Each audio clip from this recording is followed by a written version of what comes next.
JPEGMAFIA is the most versatile artist I've ever listened to. Danny Brown raps like a crushed saxophone with bars like a schizophrenic barista. Combine the two and you scare the hoes.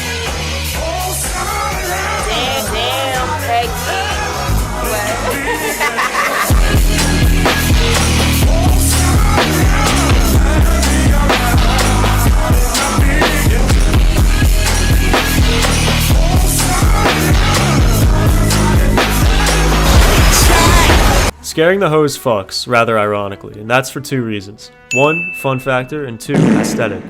Let's start with the fun factor. This album is just fun, to listen to pick apart, and to experience. It's hard to describe, but the combination of batshit Danny Brown vocals and JPEGMAFIA lyrics that don't take themselves too seriously gives this album a playful feel. Every song is fast as fuck, sounds wildly different, and brings a new idea into the mix. This concept is reflected the most in their frequent use of sampling. Scaring the Hoes has a pattern where one main sample per song is the basis for which everything is built around. So for example, the title track is audio of people clapping, Garbage Pail Kids is this weird Japanese noodle commercial from the 80s, God Loves You is built off the back of some 80s gospel song. I don't know, I'm kind of just reaching in my ass and pulling stuff out at this point, but you kind of understand. There's a lot of sampley, like beep boop, beep boop, beep boop, boop, Mr. Krabs, like play that shit again type stuff going on. All of those samples are wildly different, and seeing as how each song is built off the back of these goofy samples, each song ends up wildly unique. Ugh, excuse me. This album also has mad replay value.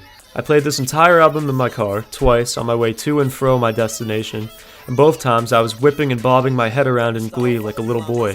Front to back, top to bottom, this album is just a wild, wacky roller coaster that left my many hoes thoroughly scared. A less obvious, but equally important appeal of Scaring the Hoes is its aesthetics. The random sampling, warped mixing, and instrumental quality made me feel like I was listening to some busted up 80s VHS tape.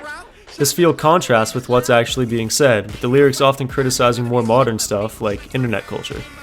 What you get is this analog digital mayhem, with the 80s and the 2020s clashing together and making something pretty great. This album is all about contrast, really.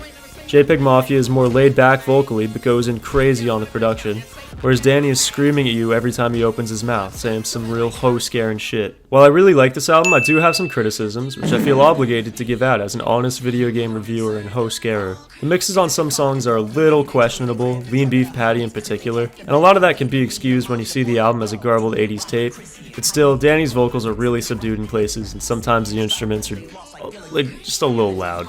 Another thing is Danny's vocals.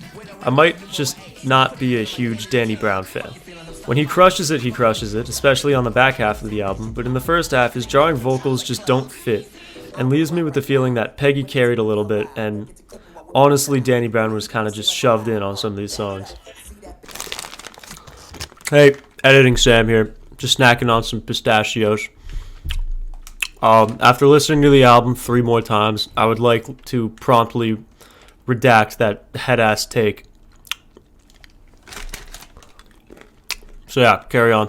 This album very much feels like a JPEGMAFIA album that features Danny Brown a lot, but honestly, that's not a huge problem by any means. Other than that though, this project is awesome. It's fun, fast, frantic, and will beat you over the head, OJ style. I was insanely surprised by it, and I implore you to listen to it lickety-split. Here's my favorite to least favorite tracks. JPEGMAFIA, Danny Brown, keep doing your thing, because it's clearly working. On the grand NameBeSam scale, which includes all forms of media from video games to albums to death row inmates, I give Scaring the Hoes a 9 out of 10. Thanks for watching, and stay tuned, dipshit.